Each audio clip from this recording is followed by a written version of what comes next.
ഇന്ന് നമുക്കൊരു മീൻ മുളക് ഇട്ട് ഉണ്ടാക്കിയാലോ. ഇന്നെ മീൻ കറി ഉണ്ടാക്കാൻ പഠിപ്പിച്ച എൻ്റെ ഉപ്പയാണ്. മൂപ്പരാൾ നല്ല ഉഷാറായി മീൻ കറി ഉണ്ടാക്കും. അതിനൊരു പ്രത്യേക ടേസ്റ്റുമാണ്. അപ്പം നമുക്ക് നോക്കിയാലോ. സംഭവം വളരെ സിമ്പിളാണ്. മൺചട്ടിയിൽ ഉണ്ടാക്കുന്ന കേട്ടോ ഒന്നും കൂടി ടേസ്റ്റ്. എന്നിട്ട് ചൂടായി വരുമ്പോൾ അതിലേക്ക് വെളിച്ചെണ്ണ ഒഴിക്കുക, ഉലുവ ഇടുക, കറിവേപ്പിൻ്റെ ഇല ഇടുക, ഇഞ്ചി വെളുത്തുള്ളി പേസ്റ്റ് ഇട്ട് ഒന്ന് മൂപ്പിച്ചെടുക്കുക. എന്നിട്ട് ചെറുള്ളി ചാച്ചം കൂടി ഇട്ടിട്ട് അതും കൂടി ഒന്ന് മൂപ്പിച്ചെടുക്കുക. കുറച്ച് തക്കാളി, പച്ചമുളക്, ഉപ്പ് എല്ലാം കൂടി ഇട്ടിട്ട് ഒന്ന് വഴറ്റിയെടുക്കുക. ഇത് പെട്ടെന്നൊന്ന് വഴറ്റി ഇട്ടാൻ വേണ്ടിയിട്ട് ഒന്ന് മൂടി വെച്ച് വേവിച്ചെടുക്കുക. അത് വെന്ത് വരുന്ന ടൈം കൊണ്ട് നമുക്കൊരു മസാലേൻ്റെ പേസ്റ്റ് ഉണ്ടാക്കിയെടുക്കണം.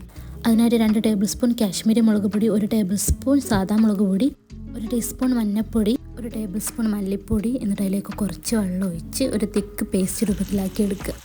അതിനുശേഷം നമ്മൾ മൂടി വെച്ചത് വെന്ത് വരുമ്പോൾ ഇതിലേക്ക് ഈ മസാല ഇട്ട് ഒന്ന് മൂപ്പിച്ചെടുക്കണം. നല്ല മിക്സ് ചെയ്ത് ഒന്ന് മൂപ്പിച്ചെടുക്കുക.